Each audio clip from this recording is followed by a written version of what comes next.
Well, welcome. It's great to be back here in Central Florida. When you do these, when you're with the legislative session, there's certain things you know you're going to do, then there's certain things you may not think you're going to have to do, but then you got to do. So stay tuned on that. We are doing a lot of great stuff, and we've got a lot of good stuff in the works. So stay tuned. We've already delivered a lot. We've got more down the pike. Some of the things that we do. So we're doing this thing in Florida saying we're not going to allow a central bank digital currency in our state. If you've heard of this, it's basically a proposal, and it's not there yet, but you could tell when they're planning these things.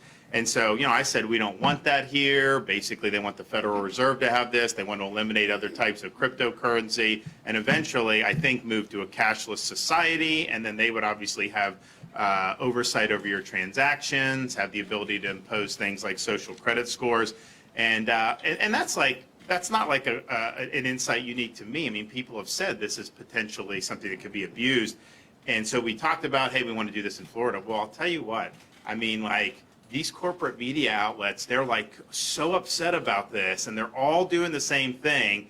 And when you see that behavior, you're over the target with this. So we're going to be able to do. They don't have the authority to do this unilaterally, but if they try, we'll have protections here in Florida. And of course, Congress should not ever support anything such as that. So that's just one example. We believe in actually getting ahead of this stuff, and so that's what we're doing. Now here is an example of something we didn't necessarily think we would be needing to do, but it's something that we have to do. We have a government of laws, it said, not a government of men. And that includes the law being superior to big corporations, even corporations as big and powerful as Walt Disney Company. They are not superior to the laws that are enacted by the people of the state of Florida. And if you remember 2022, we had a special session of the Florida Legislature. Commissioner Simpson was the Senate president at the time. Some of these members were there, where we said, this idea of one corporation having its own government in Central Florida is something that is no longer in the best interest of the state of Florida. So we put down the marker that we were going to be going in a different direction, and a lot of people didn't think that would be anything that would even be possible, given how much heft and how much power that this one company had withstood. And so, my mantra was, you're not going to have Disney have its own government in Central Florida. They're going to live under the same laws as everybody else, pay their fair share of taxes, and honor the debts that they've accumulated over these years. And so we then had to, as we were getting into this calendar year, put the finishing touches on, okay, what does that look like? How do you bring that vision into a reality? And there were certain things you could have done. I mean, for example, could have just said, just dissolve the district and let the local governments take it. The problem with that is, the local government here in Orange County was very clear. If they had to assume the bonds, they were going to raise people's taxes, and that was totally unacceptable. We're not going to make people in Central Florida pay taxes for Disney's debts. And then we also just weren't sure how they would even manage this. They may just cede back control to Disney. We didn't know. So we felt it was better to put a state control board over this district, be able to ensure accountability, all the things that I outlined, but also make sure that that the debts were being paid by the corporation that racked them up. And so that was done. It allowed us to have the state now in charge of this special district with 5 members that were appointed by the governor. And that was done, passed, signed. While that was happening, Disney did basically special deals to circumvent that whole process. And so they controlled the board. So it's basically like a legal fiction. They negotiated with themselves to give themselves the ability to maintain their self-governing status. Now, that's in direct defiance of the will of the people of Florida. I mean, we started on this course in 2022. This was an issue in the election, both for the legislature and for governor in this area. I was very clear where I stood. We were criticized for taking that position. We were criticized by the media, who always said self-government was bad for Disney. They always opposed it. Then, because I was the one that took it out, then they switched and they said that we should support Disney. But that's just their partisanship. But the reality is, this was something that was litigated. This is something that the voters understood. And not only did the legislature come back in ways that vindicated our position, we won big. And, we did better in Central Florida, Republicans done in a long time, including areas that have a lot of employees of Disney, like Osceola County. So the reality is, clearly that's the direction we were going to go. No more self-government, and they just didn't care. I mean, they thought that they could create some type of development agreements that would essentially render everything that we did null and void and put them in control in perpetuity for this. Well, that's not going to work. That's not going to fly. Now, the agreements themselves have a plethora of legal infirmities that render them void anyways. And I think that the board, our state board that meets again on Wednesday, I think that they will find as such, and I fully expect them to take the board out of those agreements. However, even if that weren't the case, Chapter 163, Section 3241 of Florida statutes provides the legislature with the authority to revoke development agreements in this exact type of instance. And so I've worked with both leaders of the House and Senate. There is a bill that will be put out in the Florida legislature that will make sure that the agreements purported to be entered into by Disney are revoked, and the people's will is established and is upheld. And that is something that's very important.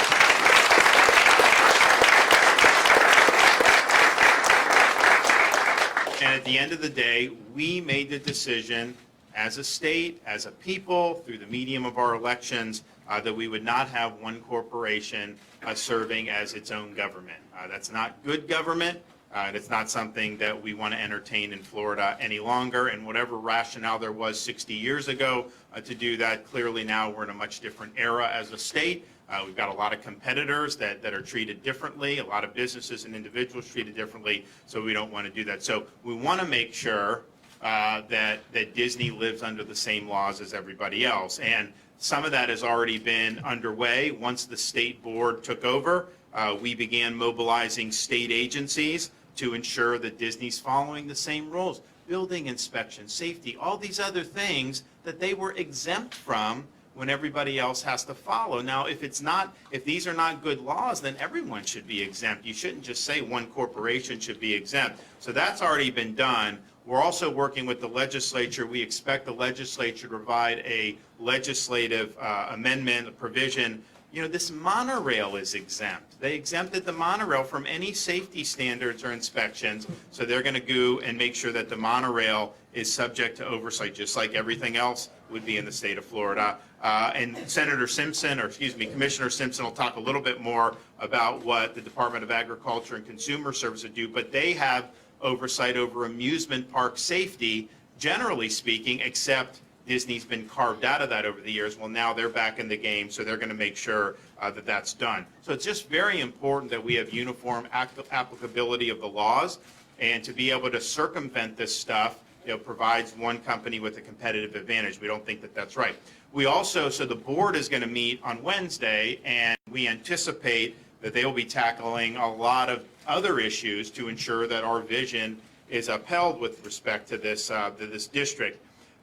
One of the things they tried to do was put restrictive covenants on the land that the district owns. So if you look at this whole special district, Walt Disney Corporation obviously owns a lot of it, but the district owns other land. And, quite frankly, I wasn't even thinking about that land. This was not something that was really important one way or another. We just wanted them to live under the same rules, pay the debt, pay the taxes, all that stuff. Oh, but come to think of it, now people are like, well, what should we do with this land? And so, it's like, okay, people have said, maybe have maybe create a state park, maybe try to do more amusement parks. Someone even said, like, maybe you need another state prison. Who knows? I just think that the possibilities are endless, and so that is now going to be analyzed to see what would make the most sense, and that wasn't necessarily even on the radar. I anticipate the board is also going to look at some of the infrastructure here, like the utilities, and then ask the question: would it be better to sell that utility from the district to maybe a private entity who can operate it more efficiently. Maybe the district would save some money on this and could put that towards paying down the bonds and the debts. So I know that'll be something there. One of the things I said from the very beginning that I know the board is interested in is we've got these first responders, but they've really had no one that they could talk to about any type of grievance procedures or pay. So we think that you want to have pay increases for the first responders here in the district, and I think they can get that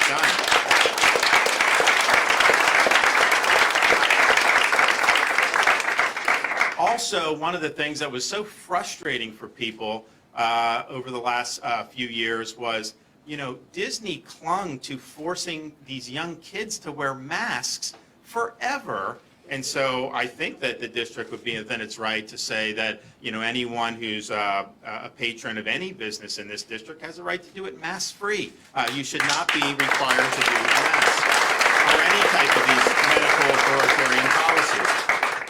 Also, I think it would be something that the board could do to make sure that this district was really leaning in hard against human trafficking.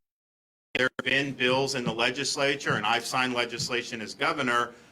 What would happen, though, is those bills, as they were going through the process, would sometimes get watered down, largely due to the lobbying heft of Disney, not wanting to have wings and hotels and stuff. I think it's important that we lean in as hard against this as we can. And so I think they're going to do, we're actually doing more in the legislature. I know the legislature is working on some stuff, which hopefully I'll be able to sign. I really look forward to doing that. But we just have to make it very clear as a state, of course, but then here within this district, that really there's zero tolerance for human trafficking. Yes.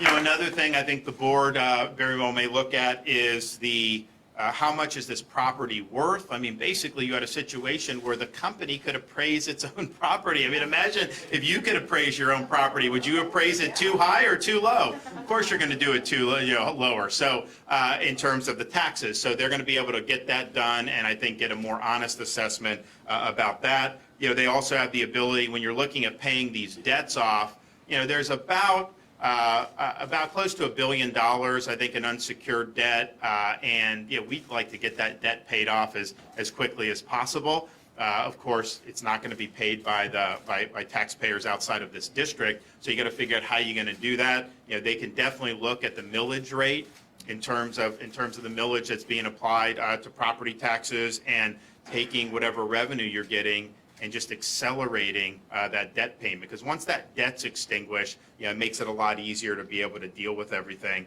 And then finally, what role can they play in ensuring more workforce housing within these properties? I think that it's been a huge issue for so many people throughout the state of Florida. We just did a big bill for the state as a whole, but particularly here, there's been a lot of promises over the years about doing affordable housing for the workforce, and yet very little follow through, and there's various reasons for that, but I think we have an opportunity to look at that. So I think you're going to see a lot of action from the state board's perspective on Wednesday and then in the ensuing weeks, and I think it's all about making sure that the vision is made into a reality where this company is under the law, following the law, paying taxes, and honoring the debts, and not governing itself. And so if we've been able to do that, this is a larger issue than just kind of this particular special district.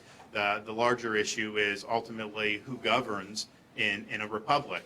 And I think it's we the people under the Constitution. I think that's the only answer.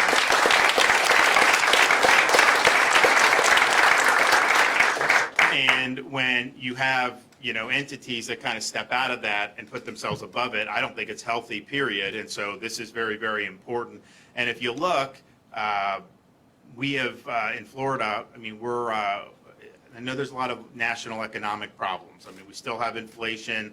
You've got a lot of turmoil potentially on the horizon. But if you look what we've been able to do at the state level, we've gotten the big issues right. I mean, obviously having the state open during COVID, they weren't even allowed to operate in California for like a year. Are you kidding me? And they were operating here. They actually opened way later than we said get in, like, and they wanted to wait a little longer even in Florida. But I mean, we were very happy to have people up and running. And if you look at our unemployment rate, close to an all-time low, much lower than the nation as a whole. Our GDP growth faster than any other big state. We're the fastest growing state, #1 for net in-migration, second lowest per capita state tax burden in America, second lowest per capita state debt burden in America. And in our budget that we're going to do this year, I think we did $1.2 billion in tax relief last year. That was a Florida record. They may do twice that. They may get up to $2.5 billion this year. That's a huge benefit for a lot of folks throughout the state of Florida. And we're also, I had proposed, and I think the legislature is going to adopt, we have very low debt as a state. Our economy's over $1 trillion. Our debt's about $20 billion.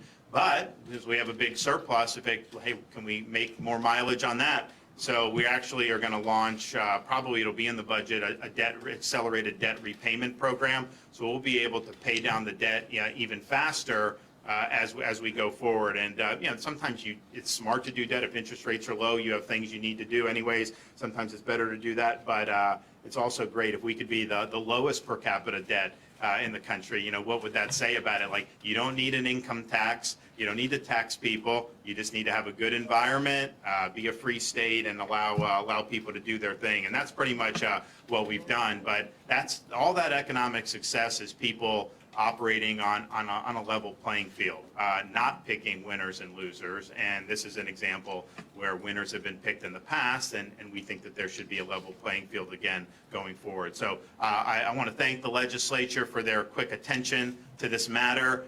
When this was first reported, there was a lot of misinformation put out there. We understood that, but we also wanted to make sure we were working with them very tightly, and that we were being able to have appropriate legislative response in addition to the response that the control board would do. So now we're going to hear from some other folks. So Senator or Commissioner Simpson, you're up.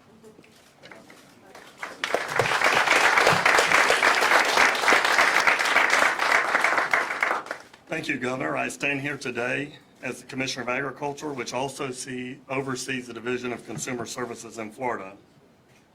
I took office 100 days ago. That seems like a year or two ago, but we have made incredible strides to return our focus on farmers and food production. We're fighting to keep foreign enemies from buying our ag lands. The governor's been a big leader on this issue. It's something that we hope to sign that bill later this summer.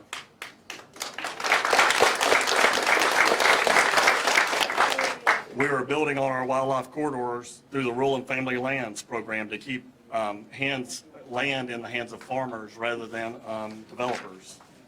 We are keeping taxes low for farmers so they are not priced out of food production. Living in the free state of Florida starts with living, and you cannot live without farmers and food. But this office does a whole lot more than just fight for our farmers. We also have a significant role in protecting consumers, and I stand here today in support of this legislation that will allow my department to conduct inspections when someone is seriously injured on an amusement ride. Thankfully, it doesn't happen that often in Florida, but when it does, we have a duty to inspect and decide whether a ride can safely reopen. We do that across the board for amusement rides everywhere except large theme parks.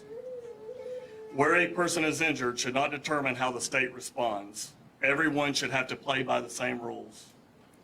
This change proposed by the legislature and the governor makes sense. As a businessman and a farmer, I have endured meaningless bureaucracy and unnecessary government interference. Fighting back is one of the reasons I ran for office. But there is a legitimate role for government in public safety and security. I believe this proposal strikes that important balance. To the governor, the legislature, and the consumers of Florida, we can handle this assignment, and we're ready to take up this task, Governor. Thank you.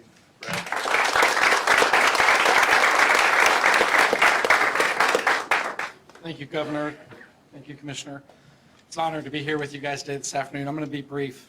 As the original bill sponsor of the bill that put this in place, we're here today because the legislature took that action to ensure that all companies were on the same level playing field and had the same rules.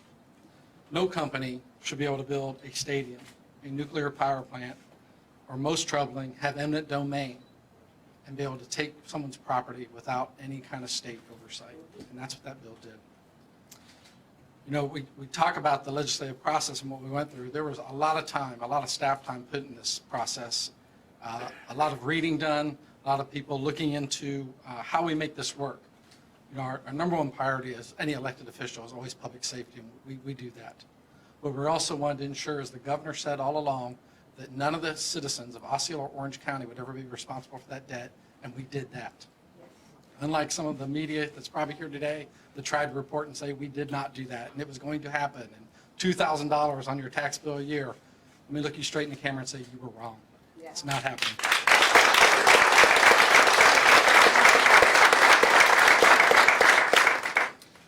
You know, Disney went ahead and tried to thwart those legislative efforts, and as the governor said, we're not going to stand for it.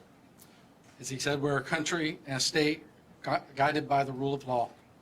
Trying to pass an 11-hour deal in the middle of the night, Disney acted in only their favor and not of the people. The legislature is appalled by this action and what they have done. And you're going to hear just a little bit in the days to come the action we're going to take to keep anything further from happening. Thank you all.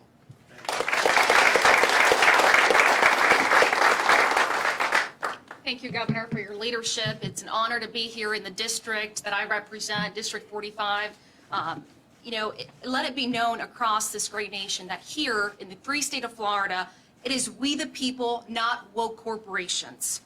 When Walt Disney founded this company and brought his beloved theme park to Central Florida, he envisioned the happiest place on earth dedicated to the proposition that children and families deserved a high-quality entertainment. We all love Disney. However, you cannot indoctrinate our children. Instead, they have turned Disney into this corporate PR arm of a small group of extremists who want to indoctrinate our children with radical gender ideologies that have no basis in science, common sense, or basic human decency. They have pushed far-left narratives and lies about our great state, and now they think that the rules don't apply to them. Well, I have news for the woke administration at Disney, that this is not California. This is the free state of Florida, and you do not get...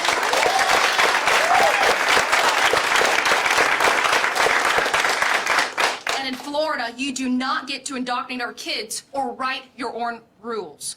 Under the governor's leadership, Florida has the best economy in the country. Unlike cities like Los Angeles and San Francisco, when people come here, they thrive. In fact, 3 of the 5 cities with the lowest unemployment rates in the nation are right here in Florida. The reason for that is simple. Florida is a destination for human flourishing because we treat all corporations equally, and Disney is no exception.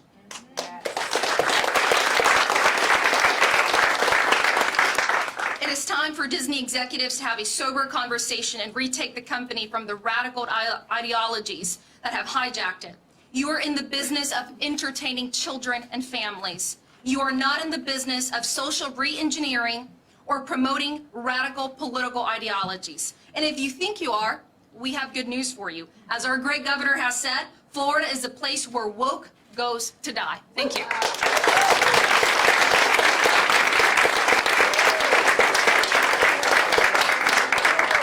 I don't know how I'm going to follow that. That's pretty awesome. My name is Blaise Ngoli. I'm a state senator. I hate corporate welfare. Absolutely hate corporate welfare. And if you strip everything down and start thinking about this situation, is we had a corporation out there that was basically making their own rules. They were their own government. And I would argue that that is an egregious form of corporate welfare. To the representative's point, eminent domain, building your own nuclear power plant. It's unconscionable that one corporation would hold that much power. So what did we do? We took away that power, returned it to the people, and put everyone on a level playing field. Because the Disney Corporation, the people who reside in this district, had quite simply an unfair advantage over their competitors. That is unfair. It's unfair to the other corporations, it's unfair to the legislature, it's unfair to the taxpayers. I know this governor, and I know this governor well. So I have a couple words for Disney. You are not going to win this fight. This governor will.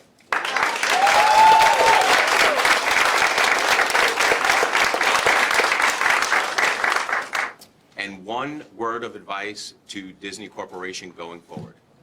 Just let it go. Let it go. That's it. Thank you, Governor.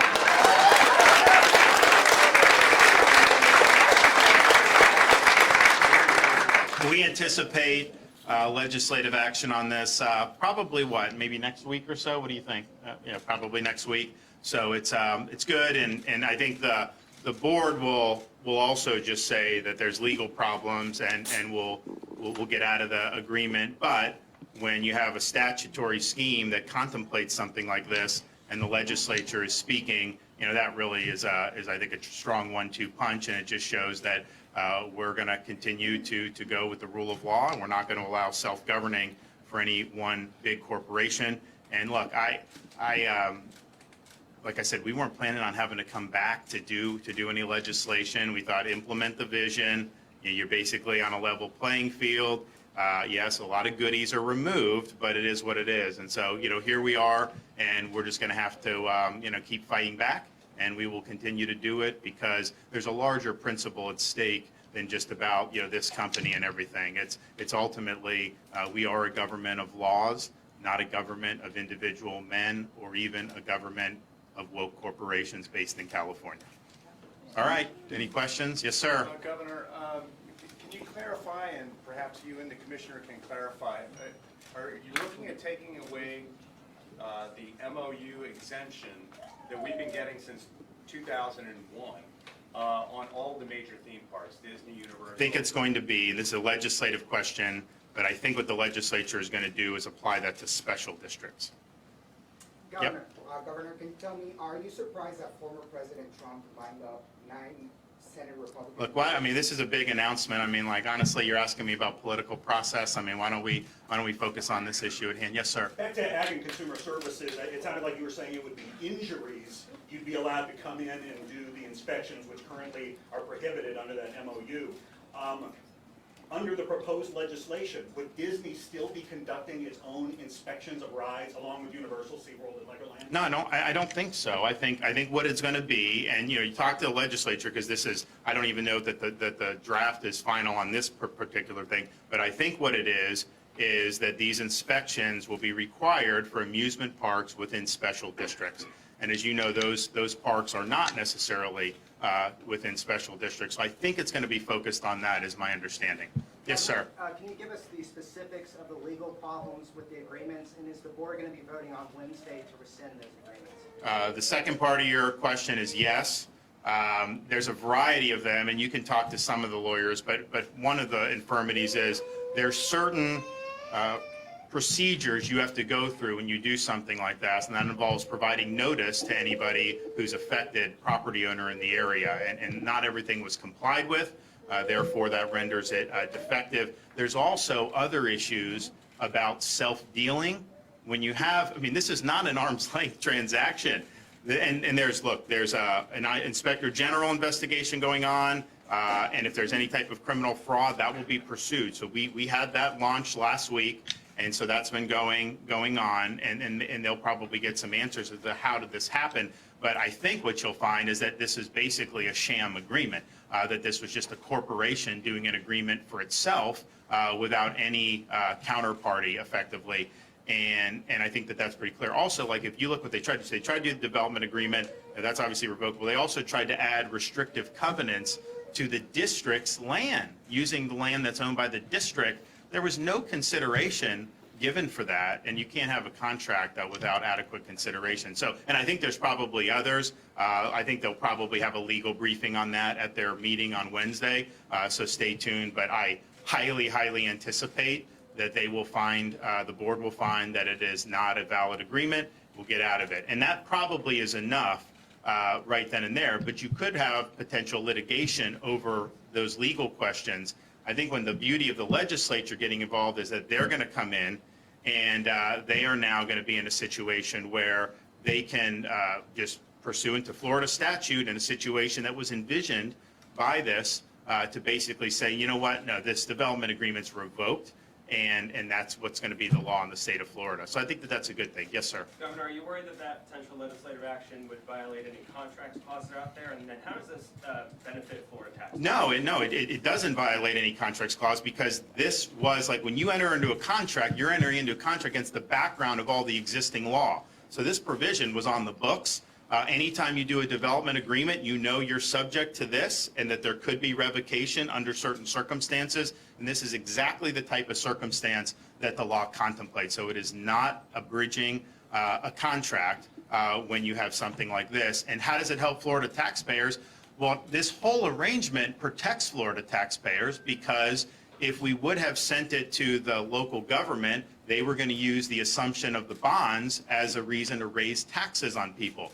There was all kinds of copy spilled about this. People were saying, oh, you're going to have thousands of dollars more in tax. And I said it wouldn't happen. But then lo and behold, what did we do? We went this direction to protect all those folks from having to do. Now, I do think, like when they do the whole millage rate, when they look at that, when they look at the value of the property, you know, to me, it's like if you're undervaluing property, then that means you're not paying your fair share right there. I mean, you get your property assessed by a third party. You don't get to assess your own property for the purposes of the taxes. I mean, imagine if you could do that. I mean, homestead, you're kind of protected in Florida from too much going up, but the people that don't have that, I mean, the property values have gone up significantly, particularly over the last 4 or 5 years.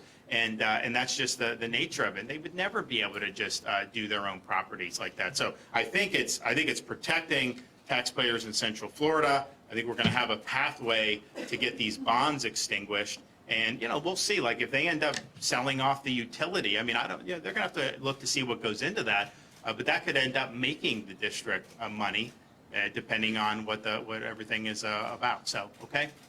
Governor, you had previously talked about tolls and taxing Disney hotels. So does the average person going to Disney, visiting Disney? So what we were referencing is not necessarily that the legislature would impose those taxes, but that they would arm the district with the ability, because actually the old district did have the authority to do toll roads. We took it out in the February legislation. But then we thought, you know what, maybe you would do. But then I told myself, I said, well, I wouldn't apply that to Florida residents. But then if you don't apply it to Florida residents, can you do it? So we just like, and the legislature was kind of cool to the idea of giving them that. But as we research the powers that the district has, we absolutely are confident that they have enough wherewithal to be able to do what they need to do to ensure that there's adequate revenue to be able to extinguish the debt that has been accumulated over all these years. So I think it's a combination. I think the legislature didn't really, think it would make sense. And then as we looked more deeply, we're like, you know what, they do have the tools. So it wasn't that they were going to oppose a tax. It was just they were going to give the district the ability to levy. But I don't think it's necessary as we look through this. And I think that what the board does over the next few weeks will make that very, very clear. All right, everyone, stay tuned. We got more coming up, so be ready.